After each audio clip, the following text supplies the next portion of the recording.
Hello all, I am Neethu Tressa Antony, Assistant Professor, Department of Computer Science at NAIPUNYA Institute of Management and Information Technology, Thrissur. Here I would like to introduce a new concept on developing an information system for higher educational institutions. In the digital world, higher educational institutions also need digitalization in all means.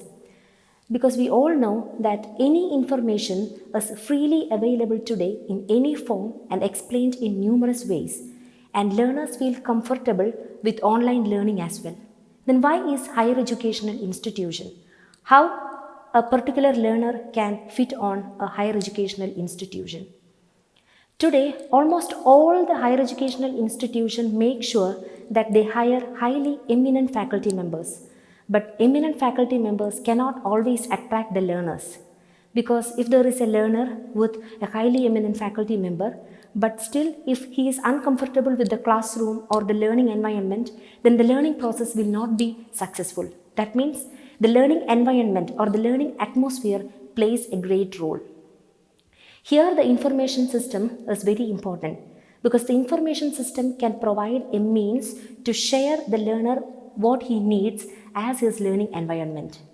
Now the information system can analyze his needs and can suggest resolution for the higher educational institution. Now for my proposed system, there are mainly 4 users with the prime user as the student itself, then the parents, the teaching faculty and the administrator. The administrator can be the principal or any in charge of the institution who can take control over the entire process of the information system. Now, the information system will be having mainly 6 phases. Data storage, where the needs of the learner can be stored. After that, the data processing, where the stored data will be getting processed to meaningful set of information. Then data analysis, the information will be getting analyzed and proper reports will be generated. And then performance monitoring, identification of the required resources, and finally the improvement of the educational institution. When we come on to the first phase, that is data storage, the needs of the learner can enter into the information system easily, and those data will be directly stored into the proper databases. We can think about a cloud data management system, but still in the recent studies it has been found that many disadvantages are there for the cloud data storage. But if intelligent data storage mechanisms are getting available, then we can think about that. As of now, we can think about cloud data storage mechanism because it is the ideal one for online and unlimited data storage. Now once the data is properly stored, we can perform data processing using real-time data processing techniques, where data entry and the information retrieval happens at the same time. That is, the learner can enter his details, the same time it will get processed and the information will be visible to the management of the institution at the same time. Now when the information is created, it can be analyzed using intelligent data analysis techniques, which encompasses many number of automated documentation engines which can automatically analyze the information using many calculations, statistical methods and verifications, etc. And after that, reports can be generated in the form we required. Now these reports will show the current status of the institution, which can be submitted to the decision support system or the management of the institution.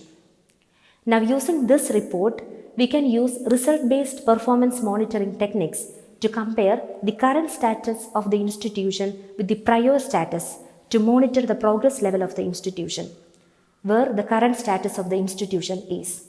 During this monitoring phase, we can identify all those resources which affects the improvement of the educational institution, directly or indirectly. Which all resources, like there are many classifications, like it can be external, it can be internal, it can be human resources, it can be emotional resources or anything, whatever it is, we can identify easily during the monitoring phase. Now the next step will be prioritizing all these resources from higher priority to the lower one. Now all these resources can be easily identified and we can analyze it properly so that we can start satisfying all the needs based on the feasibility. So this will be up to the management of the institution who can decide whether which all resources will be feasible for the institution. So among all these resources, if we make sure that all the feasible resources are satisfied, then we can say that our institution is being improved. If the same procedure is being done continuously, then we can ensure that our educational institution is having a continuous improvement. All these procedures are already been happening in all the institutions, but still if these procedures are done with the assistance of an information system, by automating it, then a lot of time and effort can be minimized with accurate results. So many of similar educational management systems are existing. You can just Google it in many websites, then you can for the further reference. Then that's all about my new concept, and thanks for patiently listening to it. Have a nice day.